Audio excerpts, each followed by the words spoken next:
Welcome to the deep dive. We're catching things at a really exciting moment, actually. Yeah, there's definitely a buzz. It feels like that energy just before a major launch, Because IOTA is right there, on the verge of flipping the switch on its new main network. It really does feel like a new chapter starting. Exactly, a new era, almost. And I bet listeners are thinking, okay, what does this actually mean? Why should I be paying attention? Right. And that's what we want to unpack today. We're going to cut through the noise, figure out the real significance of this shift for IOTA, especially thinking about, the Starfish protocol and big projects like the Trade Worldwide Information Network. Absolutely. We've been digging into the materials outlining all these advancements. Yeah, and our mission for this deep dive is pretty clear. Break down what these changes mean for, well, a decentralized future. Focusing on the real-world impact, the actual applications, and the tech making it happen. But, without getting lost in the weeds. Keep it engaging. Sounds good. Okay, so let's dive in. This new main network coordinator free, fully decentralized. This is the big one. Oh, absolutely. It's a massive leap. Removing the coordinator, that's the transition to a truly trustless distributed system. And what does that unlock, practically speaking? Well, the range of possibilities is pretty staggering. We're talking real-world asset tokenization. So like owning a piece of a building digitally. Exactly. Or art, making it more accessible. Then there's secure digital identity where you control your data. That's huge. Totally. Yeah. New governance models for organizations, much better traceability in supply chains, knowing where your stuff really came from. And new ways to exchange value directly. Precisely. Disintermediated exchange systems, cutting out the middleman. So it's way more than just like faster payments. It feels deeper. It absolutely is. It's potentially reshaping the foundation of how we do business, how we interact, maybe even how we organize society. Wow. Yeah, it's laying the groundwork for a fundamental shift, economic, political, social, all built on this idea of distributed trust. Okay, so that's the potential. Where are we seeing this become reality?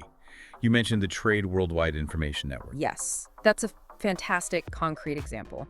Trade Worldwide Information Network really shows IOTA 2.0's power in the real world on a global scale. How is it doing that? What's it changing?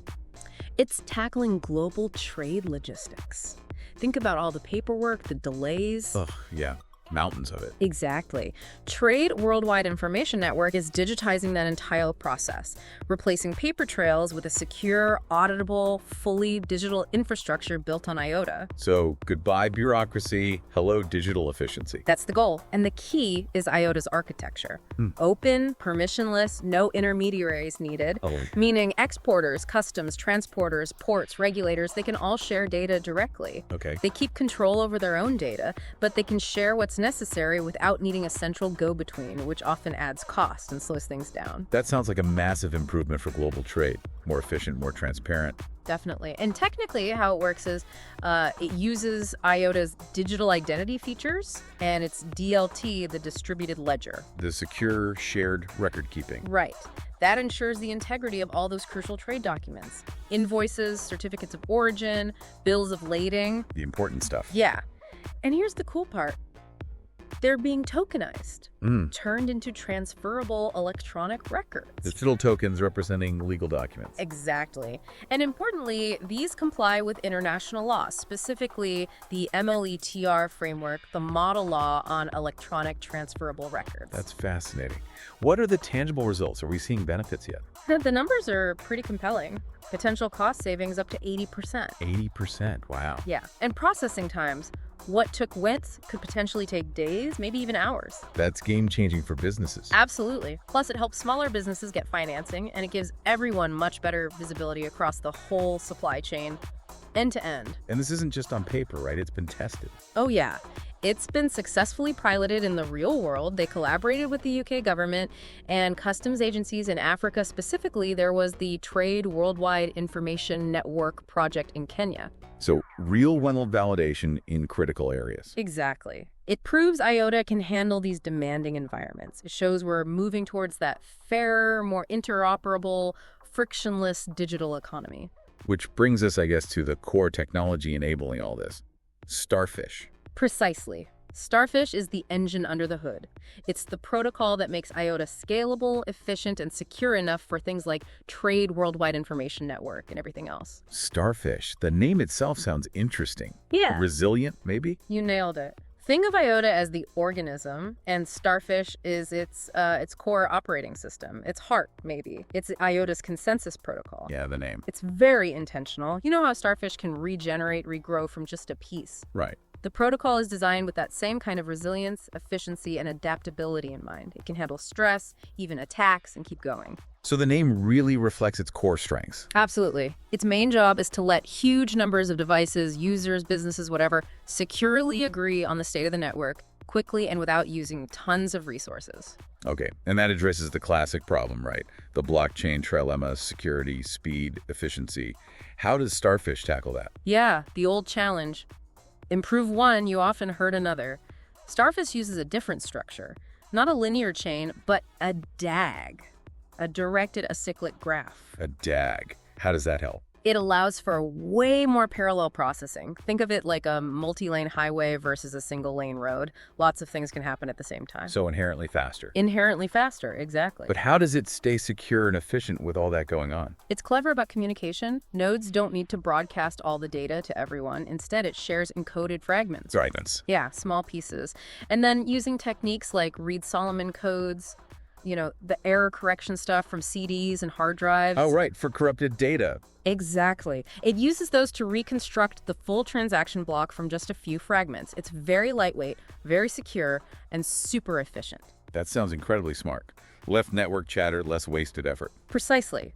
Unlike some protocols that are constantly shouting data everywhere, Starfish uses math to reach agreement elegantly, with minimal overhead. What kind of performance are we talking? Any numbers? The tests are seriously impressive. Over 150,000 transactions per second. Wow, 150K TPS. And confirmation times under a second, even with malicious nodes trying to mess things up. And it does this without clogging the network. Remarkably low network usage, yeah. It's Yeah. a huge difference from some of the more resource-intensive consensus methods out there. And you mentioned testing. This isn't just lab work. Not at all. It's been implemented and tested globally. Nodes spread across 10 regions: Americas, Europe, Asia, Oceania. So real-world conditions. Totally. They've thrown everything at it. Stress tests, simulated attacks, network disruptions, Byzantine behavior where nodes might lie or fail. And how did it hold up? It proved incredibly robust, but also kind of elegant. It doesn't seize up or panic. It just adapts, responds fluidly, keeps latency low. And this is what will run the IOTA network without the coordinator. That's the plan. Starfish is the foundation for consensus in the post-coordinator era. It's how validators, users, IoT devices, everyone will stay coordinated in real time without needing to blindly trust a central point. So Starfish is really what enables those big ideas, like tokenizing real assets or building secure digital identities. Absolutely. Its speed, security, and efficiency make those things practical on a large scale. Think about trading tokenized real estate securely, or individuals truly controlling their digital identity. Or even things like peer-to-peer energy trading. Exactly. Trading renewable energy directly between homes. That becomes much more feasible with a fast, reliable, secure, open network like IOTA, powered by Starfish. You made an interesting comparison earlier. Starfish and consensus being like IOTA and fees. Can you expand on that? Sure. IOTA removing fees was revolutionary, right? It enabled microtransactions, new business models. Starfish does something similar for consensus. It removes unnecessary overhead, unnecessary coordination bottlenecks, Allowing it to scale. allowing it to scale massively without grinding to a halt or becoming inefficient. That scalability is crucial for real-world adoption. It also sounds like a different way of thinking about order in a network, not so rigid. Exactly. Traditional blockchains have that strict linear order, block after block. Starfish, with the DAG, creates order more dynamically. It emerges from how the blocks link together. More like parallel coordination. Yeah, less like a single queue, more like groups working together efficiently. And importantly, the network keeps functioning even if parts go offline or turn malicious. It's inherently resilient. Which brings us back to the name Starfish. That resilience, that ability to regenerate. It's such a fitting symbol. No single point of failure. Survival, regeneration, adaptation. That aligns perfectly with IOTA's goals. Censorship resistance, being unstoppable, true decentralization. So the name is more than just a cool label. It reflects a philosophy. It really does. A philosophy of a living, regenerative, collaborative network. And Starfish isn't the final destination, is it? It's more like the launch pad. Absolutely. It's the strong, reliable base layer. On top of Starfish, we can build so much more. Decentralized apps, P2P markets, maybe even new kinds of civic infrastructure, cooperative networks, digital democracy tools, Right.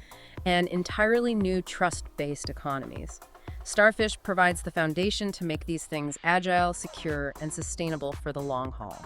Okay, so wrapping up, if there's one key thing to take away about Starfish as IOTA enters this new phase. I'd say Starfish is the master key IOTA's providing. It unlocks that truly decentralized future. It's a silent, powerful force ensuring everything runs smoothly, frictionlessly, without needing permission now that the coordinator is gone. It allows the vision to actually become reality. Precisely. It lets IOTA move from aspiration to functional reality on a grand scale. So this network activation, powered by Starfish, Yeah. it really feels like more than just tech evolution. It is. It's laying the groundwork for a pretty profound transformation, I think.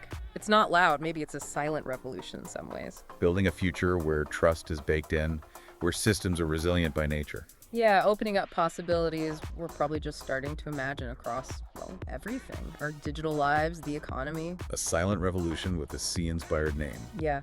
It does make you wonder, what really becomes possible when trust is truly distributed and systems can regenerate like that? Definitely something to chew on. Thanks for taking this deep dive with us today.